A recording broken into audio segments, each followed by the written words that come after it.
Are you tired of spending your time and money chasing strategy after strategy only to discover what worked 10, 5, or even 2 years ago is not working now? Things shift fast in the online space, and if you're not keeping up, you're getting left behind. It's time for something different. Welcome to the Marketing, Media, and Money Podcast, where every single episode will be jam-packed with proven, profitable strategies, behind-the-scenes secrets, and what's working now resources from industry experts and global influencers to help you scale your business, shorten your learning curve, and stand out in a crowded, noisy marketplace. And now, your host, award-winning marketing and media strategist, and international speaker, Patty Farmer.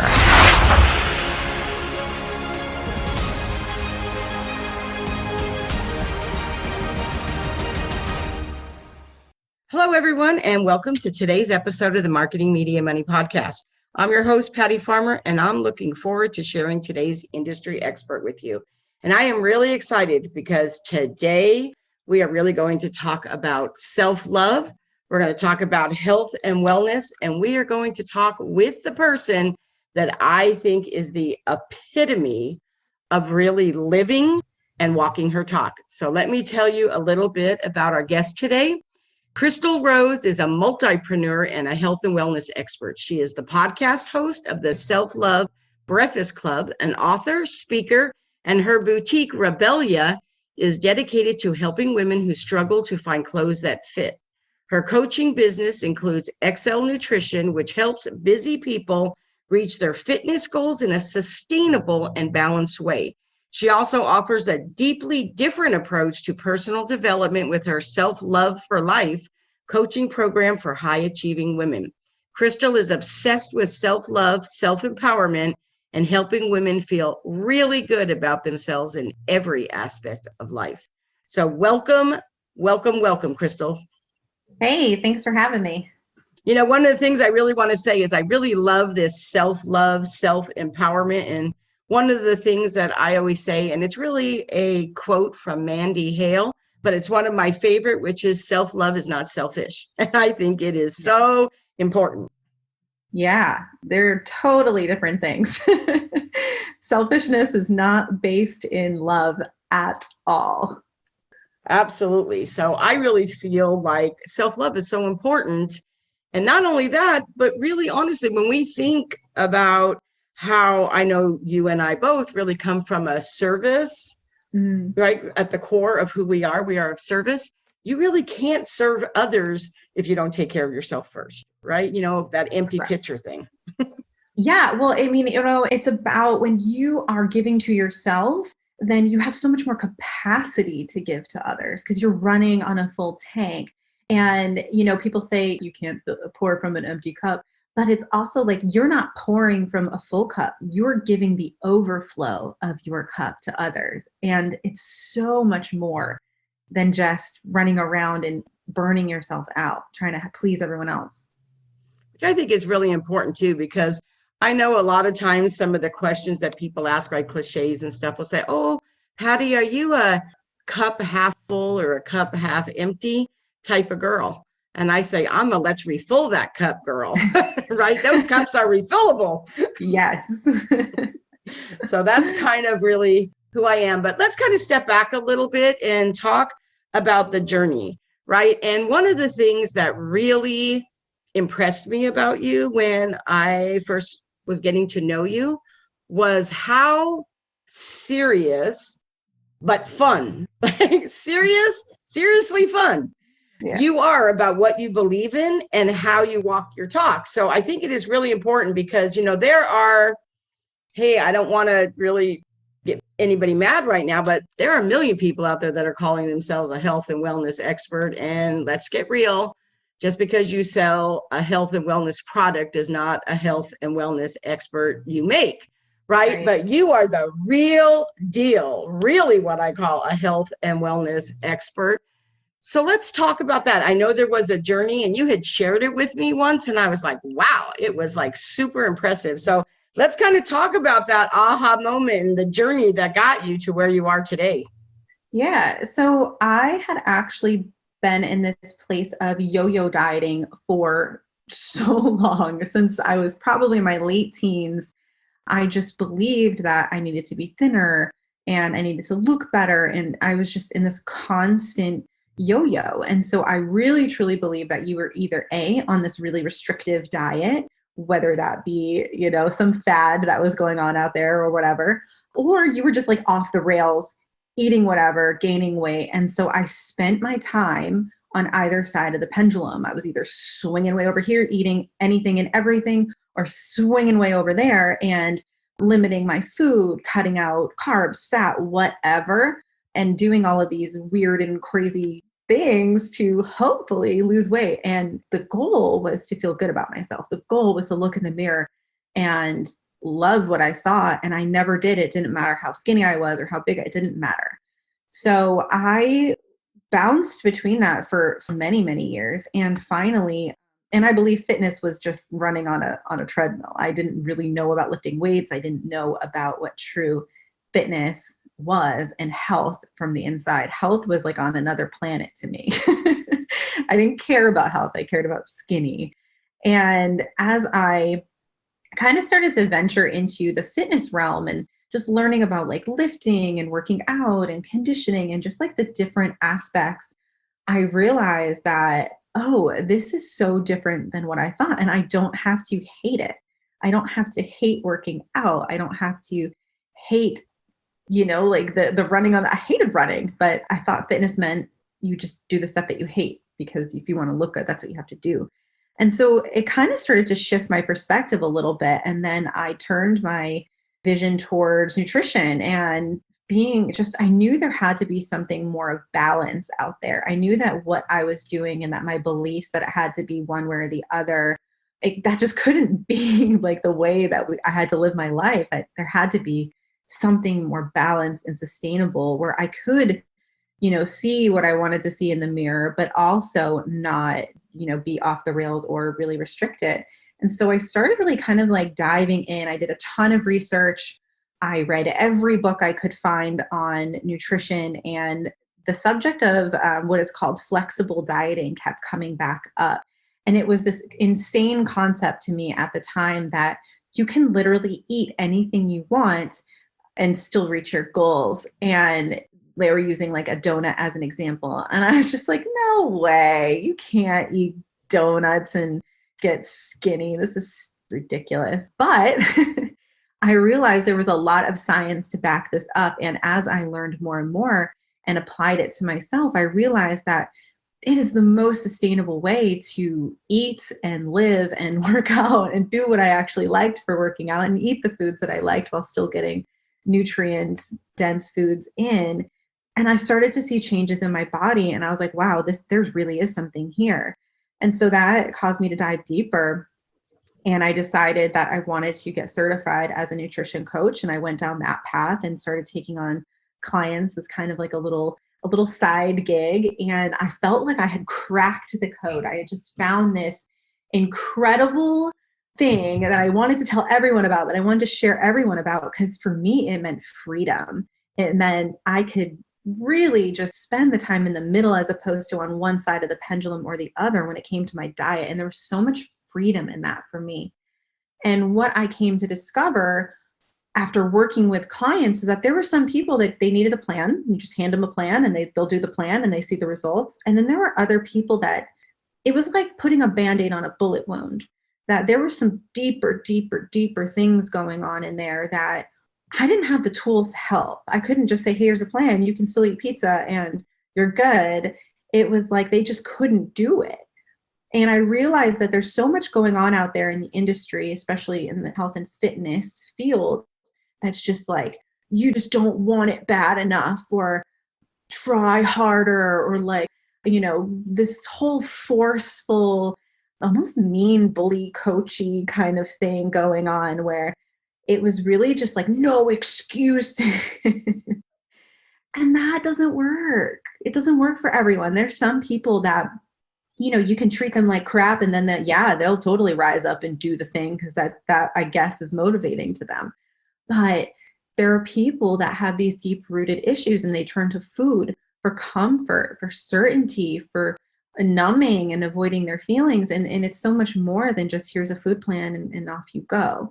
And so that kind of got me realizing that, there's more to learn. There's more to learn here in this space. It's not just about food plans and whatnot. So I dove deeper and I found someone who was offering a certification in this space, and I invested in that.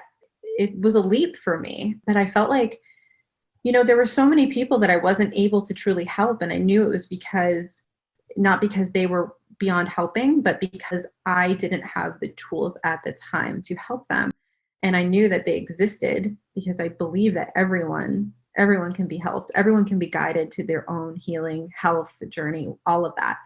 So I became certified, and it was a very intense certification. There's a lot of programs out there with life coaching, health coaching, and things like that are like a weekend or, 20 hours or something. And this was a 10-month, 400-hour program. This was not a weekend yoga certification. It was a lot of intense work, and it was based in the principle that you need to work on yourself before you help others. And so the first few months of this process, I was deeply, deeply working on myself. And in that, I was able to help heal myself of things like depression and anxiety that I just thought I was stuck with forever. I didn't even expect this to be a part of what I would get out of this certification. And as I went through the process and became coaching clients, I have discovered the tools and the application of, I'm not fixing people, I'm not healing people, I'm guiding people into their own healing, and I'm helping people discover ways that they can truly break free and find freedom in health and wellness and fitness. So that's kind of like how I've gotten from this crazy yo-yo dieter chugging Slim Fast shakes and lean cuisines, doing anything and everything. I would pop any pill, I would take anything you get. If you said it would work, I would do it, to this kind of like flowy, intuitive coach that I am today. Which I really love, because I really think that it is encompassing your whole self, right? It's not just one thing. I have also spent, more years than I want to admit of yo-yo dieting myself. And the part that's really funny is why we don't get it sooner, because the reality is that you can read a book. It's kind of like when you're pregnant, you can go buy this pregnancy book and you're like, oh my gosh. And I remember my children said that to me. And I said, well, go read a different book because it'll tell you something different, right? And the same thing there. Like you could go read this keto thing and it says, oh, you should do this, this, this. And then you could go read Whole30 and it can say that. And then you can do this. And, I did that from one extreme to the other, and it only works short term. And most of that is because you're eating things you don't want to eat and you don't sustain it like anything else, right? You just don't sustain it. And I know that when I started my health journey a year ago, learning about things like gut health and inflammation and all these other things, and learning about things like I had, allergies, and there were, things that I shouldn't be eating and all that kind of stuff. And so all of that and learning that, I have to tell you, I think when you learn why and you really can feel it in your gut and it's so much easier. And is freedom. That was really a great word, because for me, it freed me from being ever dieting again, right? So it's like, but not only that, but all of a sudden you didn't put yourself on this thing, oh, I need to lose this much weight this month, or I'm losing, like I'm a loser, right? Or I'm going to quit because I didn't. All of a sudden, when it becomes a journey to be good health and to have a better life and feel good, I have to say that I think for me and for many people that I have spoken to, that changes everything. And I will say for me, this is the first time, Chrystal, the very first time in my life that I have embraced fitness. I've always been one of those people that was never anything I wanted to do. I was like, oh, I kind of have a bad back and I have this and that, blah, blah, blah, whatever. But all of a sudden I realized that I would avoid things when people would say things to me. No, avoid isn't even the word. I would laugh when people would, I couldn't even say the word core. Like I couldn't even do it. I couldn't even say, oh, this strengthened my core. But I have to tell you, just eating healthier and not worrying about being on a diet really changed things that you didn't expect to change. Like, you know what I mean? Like how I feel and how much I sleep and how less foggy I am and how, there's just so many things that you don't expect that are just the things that make it so that you do want to sustain it. Yeah. The diet industry is a multi-billion-dollar industry, and it's not that because it's sustainable and creates like these healthy, free, balanced humans. It's that because it's not selling health. It's not selling wellness. It's selling a quick fix. And we are programmed to believe that in order to reach our goals and feel the way that we want to feel, it has to be fast and it has to be painful or it's not going to work. So we will look at a diet plan and we'll be like, okay, 30 days, I can only drink lemonade and eat foods that start with the letter Y or whatever, right? And we'll be like, okay, I can do this 30 days, let's go. And we will do it and we will stick to it for our 30 days and we will lose whatever water weight, because I'm sorry, it's not fat. We will lose whatever water weight we do in that process and be like, wow, this worked. And I'm using air quotes, this worked, right? And it didn't, because what happens on day 31? You're not going to keep drinking lemonade and eating foods that start with Y. No, you're going back to what you were doing before. And whether you do that, you face plant into it, or you just slowly start to go down that hill, it's not sustainable. And sustainability is the literal only thing that is going to get you to where you want to go and keep you there. But it's not sexy. It doesn't sell. And when you have been working for 2 months and maybe you're the same weight, but you've lost inches, you don't care about that. You care about the number on the scale. And it's not sexy. We want to see the numbers drop. We want to have that validation. And we'll tell ourselves, well, last year when I was on keto, that was what worked for me.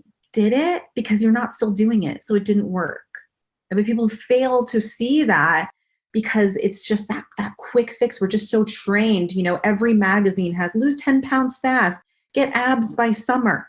These fast fixes that just aren't realistic or possible. And that's why they make so much money. So let's kind of dive into a little bit of what the myths are, right? Because there's a lot of myths, right? And then there's a lot of things that we do, like New Year's resolution. Like there's a reason why losing weight is the number one New Year's resolution that is always over by February 1st, right? Because of what you're just saying.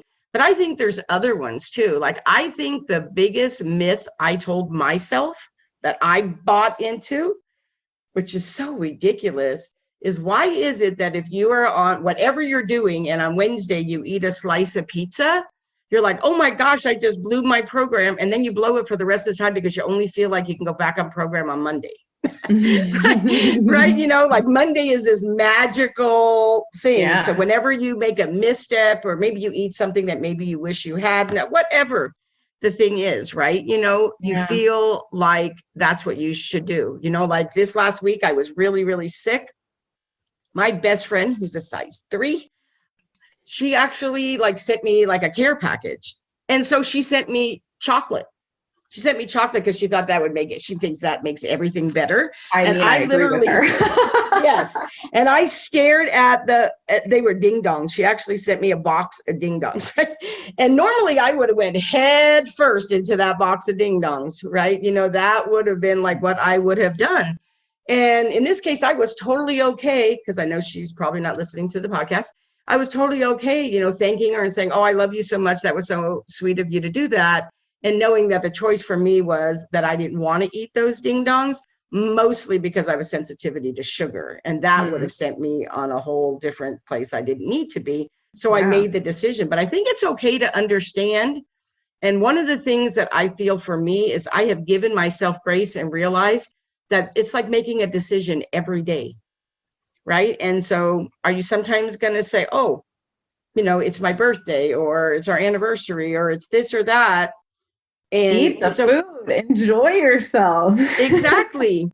I think that now when I make decisions, if you're making a decision and you're thinking it through, I find myself doing things that I would never have done, which before would have been blow everything of whatever I thought I should be eating and wait to the following Monday. Yeah. And then I would probably gain 5 to 7 more pounds waiting for that Monday too, right? Now I just think to myself, oh, Monday's my birthday. And so because it's my birthday, I'm going to eat a little bit cleaner between now and Monday, right? A little bit cleaner, do a few more of my exercise, stay on there a little bit longer, do a little bit more, and then know that after I'm going to eat whatever I want on my birthday. And then the day after, I'll just eat a little bit cleaner too. And I know I'll be perfectly fine. I just gave myself grace to know that I want to go to my favorite restaurant on my birthday and I'm okay with that. But it doesn't mean that because it's my birthday, I have to like eat terrible all day and do all this kind of stuff, give myself permission, make myself feel guilty and do all of these things. This is life. Give yourself freedom and grace. And I love how you really talk about that. I think your approach is so different. And I love that you put personal development in there. So kind of let's talk a little bit about that different approach and really to mind, body, spirit, right? Because it's really kind of all connected. Yeah. So originally, before I had the tools that I had now, when I was working with my clients, like in kind of what you were saying, they were very confused that when they ate like maybe, a bunch of Oreos or something like that, that I would say, okay, so log it. I want to see it, because when I see it and you see it, you see for what it is. It's not like this avalanche of failure. It's like a couple hundred calories. It's not a lot. And then tomorrow they'd be like, okay, well, do you want me to cut my carbs? No, I want you to eat exactly what you're supposed to eat. That's it. Don't change a thing. Don't punish yourself with exercise. Don't punish yourself, but don't take away food. Get in the habit of, if you eat outside your plan, it's okay. There's no need to punish yourself. So that was like kind of where I started, and more of like a mindset approach. And I did see a lot of growth, with my clients in that space.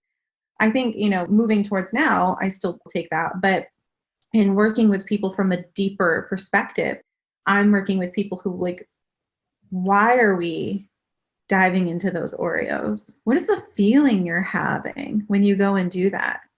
It's not about failure. It's not about on plan or off plan. It's about, what feeling are you trying to get rid of, right? A lot of the times when we feel stressed, and probably most people, everyone who's listening to this podcast feels stressed in some way, especially whether it be with business, with balancing your family and business and this, that, and the other thing. And what happens when we feel stressed? What is the first thing we want to do? We want to get rid of it, right? How do I get rid of this? What do I need to do? I run when I feel stressed. I work out. I do this. I eat food. I drink wine. We all have like this this thing that we move right to. What if we just felt the stress? What if we just took a moment to ask ourselves, what is this feeling trying to teach me? Because stress and anxiety is more of like a little alert flag that something is going on, that something is wrong, or that something needs your attention. So now when I feel stressed, or when my clients are saying, I feel stressed, like, what do I do? Take a moment to just breathe and ask yourself, what is this trying to teach me? Because there's an answer there. And maybe it's not the answer we want to hear, or maybe we don't believe that we can change it, fix it, stop it, but we can. We have that ability to, whether it be you've put too much work on your plate, or your calendar is a mess and you're having trouble getting to everything, or maybe you need more organization, whatever that feeling is trying to tell you, ask yourself that and let yourself feel it. Feel the feeling. We only want to feel good feelings and happy feelings. And then when we have something like sadness, anger, stress, we just want to get rid of it as soon as possible. But what if we allowed ourselves to feel that feeling, honor that feeling, and then move through the feeling? Then maybe we wouldn't need to dive into a plate of cookies. Maybe we wouldn't need to drink a bunch of wine or go run on a treadmill, or feel this, need to get rid of it.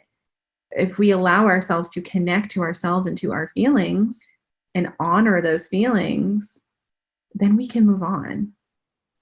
I love that. Mm. I think that for me, if there's anything I've learned this year, is that I don't want to Band-Aid anything anymore. Like, what is the root? Because it's not going to go away until you actually get to the root of what that is, right? And whether it's because, that's how you were raised, I know that when I was growing up, there were 5 kids in my family, right? And so to get alone time with mom, it was hard. So if it wasn't your birthday, there were really only one of 2 ways, unless it was your birthday, right? One was that something was going really great for you and mom would take you out to eat ice cream, something to celebrate. If something wasn't going good for you and you were crying, then she took you out for ice cream and whatever, so that she made you feel better. Yeah. And so, I grew up, and so did all of my family, really grew up knowing that, comfort food, or, this is how we dealt with that. And I think that there's a lot of people out there that do that too. And so I had to learn to get past that and really ask myself, just like what you were saying, why am I feeling this way? Sometimes it is just giving yourself grace, but really the most important thing is to really learn, right? Because it's going to keep on happening over and over again until you do. I call those things like lessons. If you keep thinking, man, this keeps showing back up, it's going to show back up over and over again until you deal with it. Absolutely. Yeah. There's, like you said, there's a root there, and the root needs to be healed in order for whatever the behavior is that's, destructive or unhelpful. The root needs to be healed in order for that to go away. That will resolve itself. But when we focus on the behavior, all it does is, one, if we're able to change that behavior, it just shifts into something else that's still destructive. It just may be a little less obvious of how destructive it is. So you talk a lot about self-empowerment.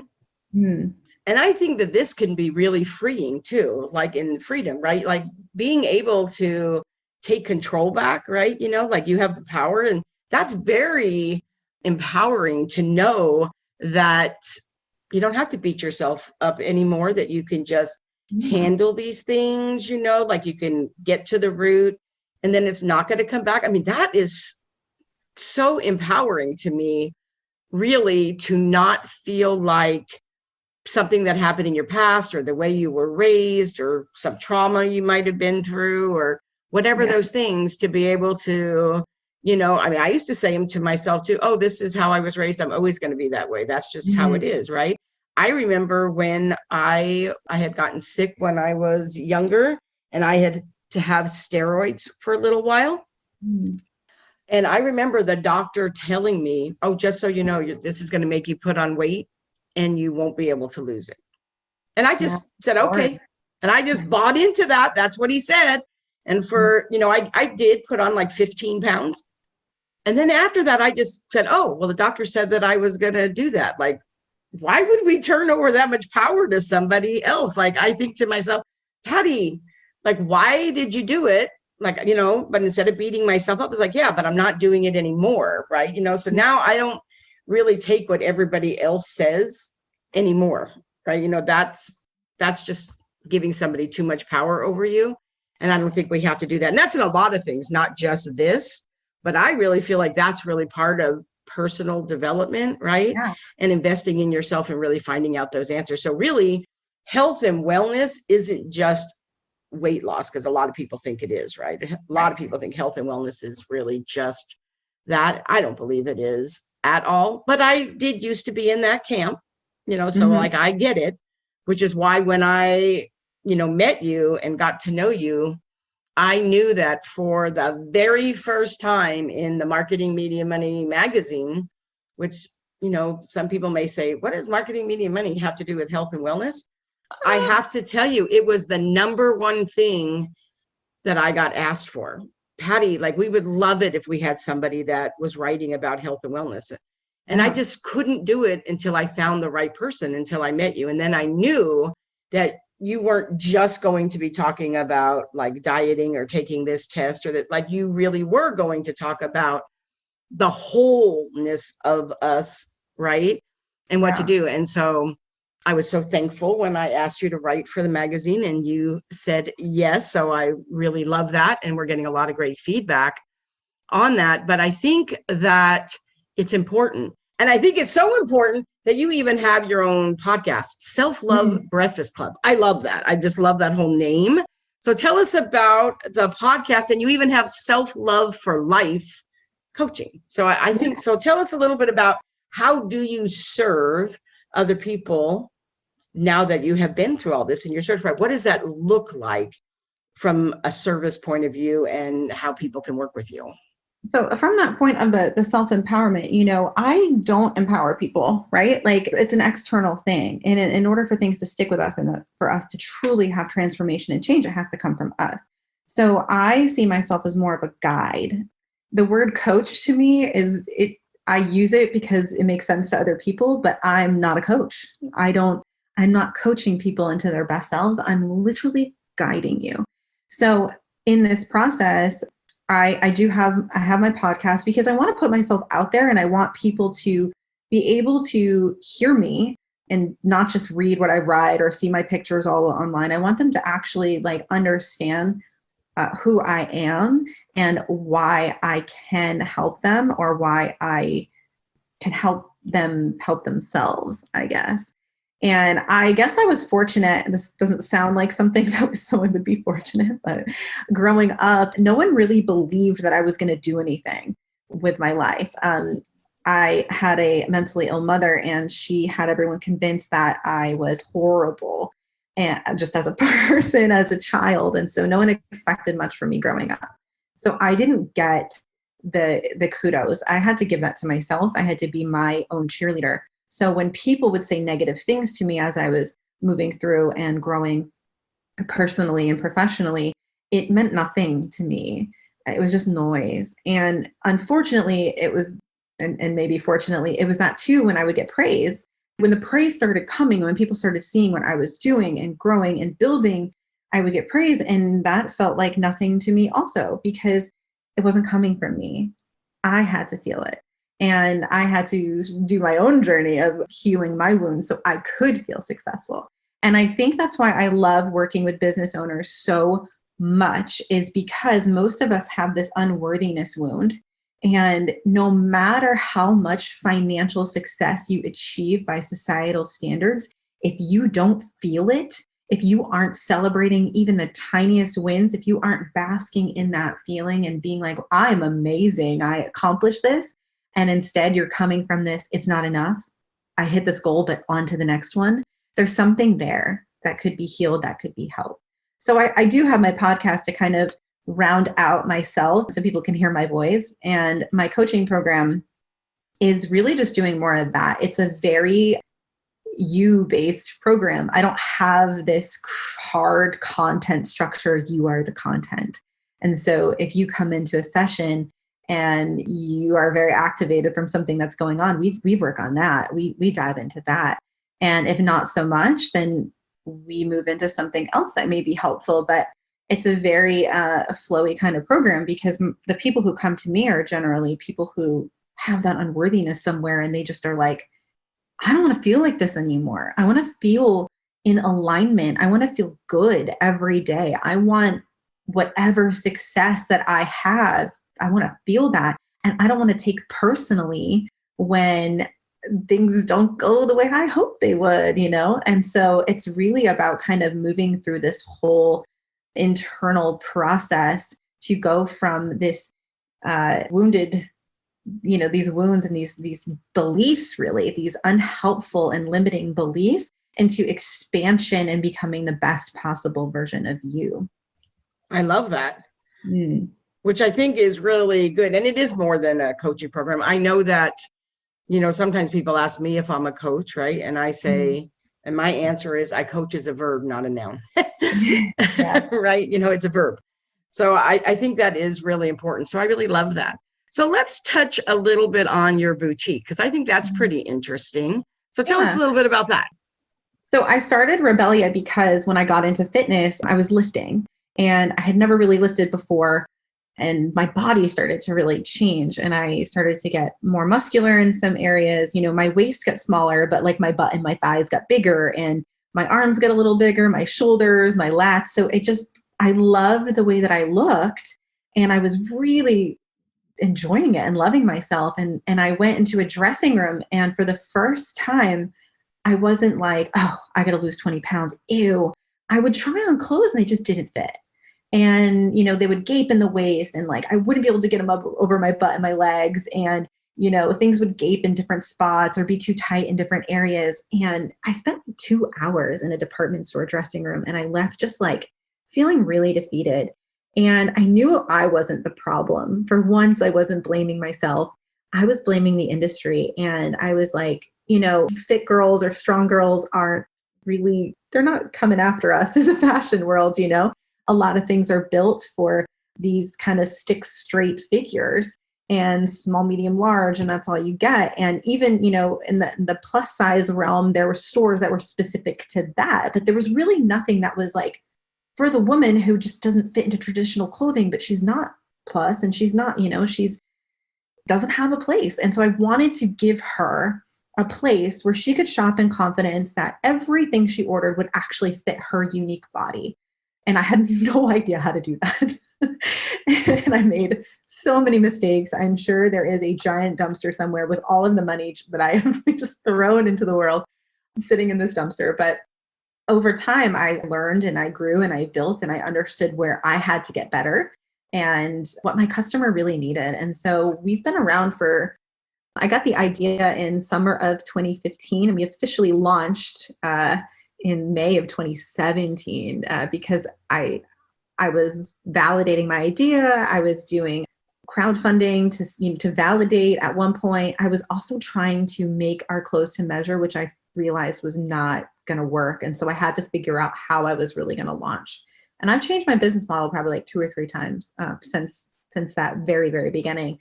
So now we are growing, we are thriving. I have an incredible community of women. Like, I cannot say enough about these women. They have kept me going just as a person, as a professional. They have given me life when I needed it. They're just like such an absolute incredible community. And I'm so lucky and I'm so grateful that I have found them, built them, and that we have all found each other. So it's more than a store. It's more than a boutique. It's like a being at this point. Wow, that's incredible. And I think everybody really wants to belong to something, to find their people, right? Find your peeps, right? I think that is really important. So I love that. So if you were going to talk to women, like I was going to turn the mic over to you, which I am, turning the mic over to you, what would you want to say? What would you want to say? 87% of the people who listen to this podcast are women. So what would you want to say to them? The first thing I would say is that you are not broken. There is nothing wrong with you. And if you spend time thinking, what is wrong with me? Or why am I like this? There's nothing wrong with you. You are perfect and you are worthy just as you are right now. There are layers of things and beliefs that you have been riding on for probably decades at this point. And it's not your fault. It's not. And so I just want you to know that you are worthy of love from yourself, from others, and you are worthy of everything that you want just for being you. You don't have to do anything for it, just for being you. And you don't have to believe it right now, and you might not, but I'll let you borrow my belief because I don't have to know you to believe that's true.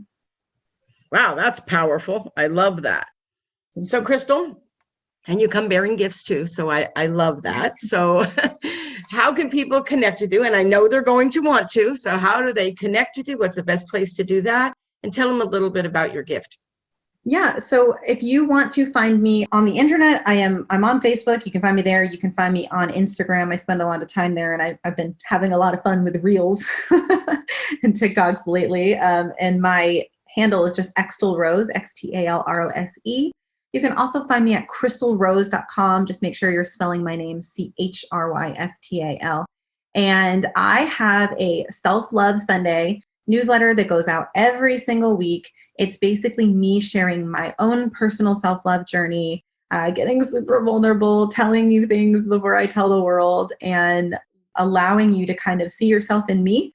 And it helps a lot of people. So I am offering that to you. You can go to crystalrose.com/M3 and sign up for that newsletter. And if you're looking for ways to work with me, you can, again, just go to chrystalrose.com, click on that one-on-one coaching self-love for life tab, and you can get on my waiting list to just find out about the next thing that I'm offering when I open my one-on-one program again and all the good stuff. I love that. So this is the Marketing, Media, and Money show, right? So what would you say is your number one marketing, media, and money strategy? So I would say whether it be health and wellness or in marketing, business, and any of that, start small and just build on it as you go. I think so often we do everything all at once and then we burn out. If you want to change your lifestyle, people start with like, I'm going to drink a gallon of water and I'm going to eat really clean and then I'm going to work out 6 days a week and I'm going to do and we just try to do everything and it's just not sustainable and we burn out. But if you just start small, like I said, whether that be in business or with your health itself, just start small and build on that and allow yourself to get into a routine and to get used to it and practice with it. And then eventually you'll be able to build on it and you will be able to do all of those things that you think you need to be doing. It just takes time. That is fabulous because I think that is so true, right? Mm-hmm. We take on way too many things and then we can't sustain it. So I love that. So thank you so much. And Chrystal, thank you so much for not just being here with us today, being so vulnerable and sharing your story too, but I really appreciate it. Yeah, thanks for having me. It's such an honor to be able to do this. And thank you to our sponsor, the Exacta Corporation, developer of the Family Organizer Plus platform. For more information, you can check them out at exactacorp.com.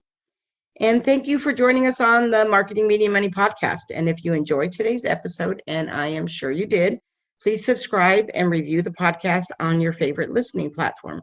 And talking about marketing, media, and money, if you would like a simple answer to the question, where should I focus my time and energy to attract highly qualified ideal clients, then take the Marketing, Media, and Money assessment in just 3 minutes or less. You'll know where you're excelling, where you could make a few changes, and what steps to take to achieve massive results. Go to www.m3bizquiz.com. Thank you all for being here. I hope you all have a phenomenal day. Remember, if your day is not phenomenal, you have the power to change it. Thank you for joining us today on the Marketing, Media, and Money podcast. To shorten your learning curve even more, make sure to grab your free copy of the Marketing, Media, and Money magazine at www.marketingmediamoney.com. I promise your business will thank you.